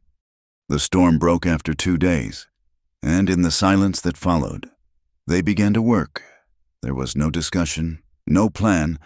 They just began. The roof, damaged by the sleet and the wind, was their first task. It was hard, cold work. Rowan, his arm stiff, his leg aching, climbed onto the low roof, pulling up the new pine shingles he had cut months before. Clara stayed on the ground. She was his hands. She passed him the shingles. She passed him the hammer. They worked in a slow, steady rhythm. He would hammer. She would retrieve. There was a trust between them that had not been there before. He moved above her, his weight on the damaged beams, and he did not worry. She worked below, steady, her movements economical, her gaze fixed on the task. When he slipped on a patch of ice, she was there, her hand bracing his good leg, stopping his fall. He looked down at her, and she just nodded. I have you. They were a team. They were two broken parts, fitting together to make a single, working whole. The next day, while he was out checking the snares, Clara turned her attention to the cabin. She looked at the window, at the broken shutter that had thumped and banged, a constant reminder of the cabin's decay. She found his tools. She found a strip of new leather, and with a careful, steady hand, she rehung it. She fixed the latch. That night, when the wind rose, there was no thump. There was only the low sigh of the wind, moving around a home that was finally secure. When Rowan noticed, he said nothing, but he sat at the table that night, and by the firelight, he began to carve. He worked on a small piece of cured birch wood. He worked for 3 nights. On the 4th night, he held it out to her. It was a pendant, sanded smooth with a piece of rough stone. He had carved a bird into it, a small, wild mountain wren. It was tied to a simple leather thong. Clara looked at it. It was the most beautiful thing she had ever seen. She turned, her hair falling forward, and let him tie it around her neck. His rough, scarred fingers brushed the skin of her nape, and she did not flinch. She leaned back against him for just a moment. The pendant was warm from his hands. She wore it under her shirt, a small, secret piece of wood, resting against her heart. The winter broke. It did not fade. It shattered. The great drifts of snow collapsed. The world filled with the sound of running water, of creeks overflowing, of dripping, melting, thawing. The air softened. The sharp, sterile smell of ice was replaced by the rich, dark, wet scent of earth. Spring came to the high country, and with it, Clara changed. She had found a box of old seeds in Rowan's supplies, forgotten and dry. She did not know if they would grow, but she took the shovel, and in a patch of sunlight near the cabin door, a place where the snow melted first, she turned the soil. Rowan watched her from the woodpile. He watched her break the clods of dirt with her bare hands. He watched her kneeling, planting the tiny, hopeful seeds. He watched her laugh. It was the chick, now a gawky, half-grown pullet, which had survived the town and the storm inside her coat. It was chasing a grasshopper, its legs flying, its squawks indignant. Clara sat back on her heels and laughed. It was not a small sound. It was a full, clear, sudden laugh. It was the sound of the thaw. It was the sound of life returning, pushing up through the frozen ground. Rowan's heart, which he had thought dead, gave a painful, slow lurch. He had never heard her laugh. It was, he thought, a sound he could listen to for 1,000 years. He turned back to his wood, a slow, unfamiliar warmth spreading through his chest, a warmth that had nothing to do with the sun. The days grew long and soft. The mountains turned from white to a deep, vibrant green. They worked the homestead. They planted a small garden. They repaired the barn. They fell into a life, a shared rhythm of work and quiet. One evening, they sat on the porch, watching the sky bleed purple and gold behind the peaks. The air was cool, fragrant with pine and damp earth. They had been silent for an hour, a comfortable, easy silence. Clara, wrapped in a blanket, leaned her head back against the cabin wall. She whispered, her voice barely carrying. That night, the night before the deputy came back, Rowan tensed. They had not spoken of it. It was a silent, shared memory, too dangerous to touch. "I begged," she said, her voice clear, without shame. "I begged you to stay. I was so afraid of being alone." She turned to look at him. His face was in shadow, his scar a pale line in the dusk. "I would beg again," she said, her voice soft but fierce. I want you to know, it wasn't for pity, and it wasn't for protection. It was for this." She gestured to the quiet mountains, to the cabin, to the space between them. "It was for the feeling. I would beg for that feeling, for love." Rowan's hand, resting on his knee, clenched. He looked at her, at the woman who had faced down his ghosts and her own, the woman who had redefined begging as an act of strength, an act of choice. He reached out, not to her face, but to her hand. He covered it with his... "Clara," he said, his voice rough, "you are not here because I bought you. You are not here because I fought for you. And you are not here because you begged." He held her gaze, his own clear and steady. The ghosts, finally, blessedly, silent. "You are here because you wouldn't break. You are here because you are the strongest person I have ever known. And I am here because you saw a man, and not a monster." They sat, hand in hand, as the first stars pricked the darkness. A few days later, Clara was cleaning out the last of her old things from the small satchel she'd brought. At the bottom, folded, small, was a piece of paper. It was the auction receipt, sold. One labor contract, female, $10. She brought it to Rowan, who was repairing the harness. She held it out. He looked at it, his face darkening. He took it, crumpled it, and threw it toward the fire. "No," she said, retrieving it. "Not like that." She led him out, behind the barn, to the place where the ground was soft. Near the fence line she had repaired, she knelt, and with her hands, she dug a small hole. She placed the paper in it. It was not a bill of sale. It was a death certificate. Rowan understood. This was not the town's justice. This was theirs. He knelt beside her, his bad leg complaining, and together they pushed the dark, rich earth back into the hole. They buried it. They buried the debt, the shame, the auction, the past. There was no preacher. There were no papers. There were no rings. It was a marriage. A promise made to the land, under an open sky. They walked back to the cabin, his arm brushing hers. As the sun dipped, Clara was stirring a pot over the fire. The cabin door opened to the breeze. She began to hum. Rowan stilled. It was the lullaby. The one he had heard through the wall. The sound of her deepest grief. But it was different now. The melody was the same, but the sadness was gone. It was just a song, a memory, held and accepted. He walked over, standing behind her. He was a rough man. He had no music in him. His voice was gravel, but he joined her. He hummed, completely off key. Clara stopped, startled. She turned. He was looking at her, a small, shy smile on his face. He kept humming, his voice a low, rumbling vibration. A slow smile spread across her face, and then she laughed. The same clear, bright laugh he had heard by the garden. She put her hand on his chest, still laughing. He stopped, his own smile widening. He put his hands on her waist.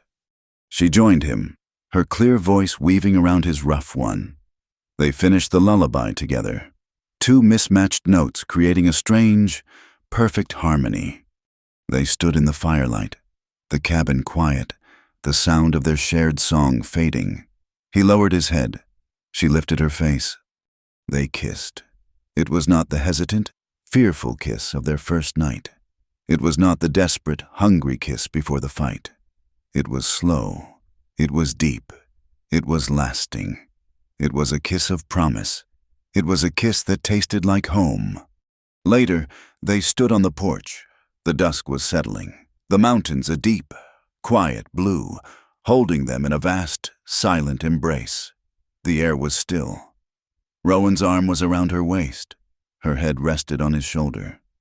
They stood, two survivors, watching the day end. There was nothing owed between them anymore. The debt was paid. The past was buried. There was only this, only the quiet, only chosen love. Thank you so much for listening to our story. We truly hope you enjoyed it. We would love to know where you are listening from, so please drop a comment and let us know. If you enjoyed this tale, please consider subscribing to From Wild West, so you don't miss any of our upcoming stories. We value your thoughts, so please share them with us in English. We look forward to hearing from you.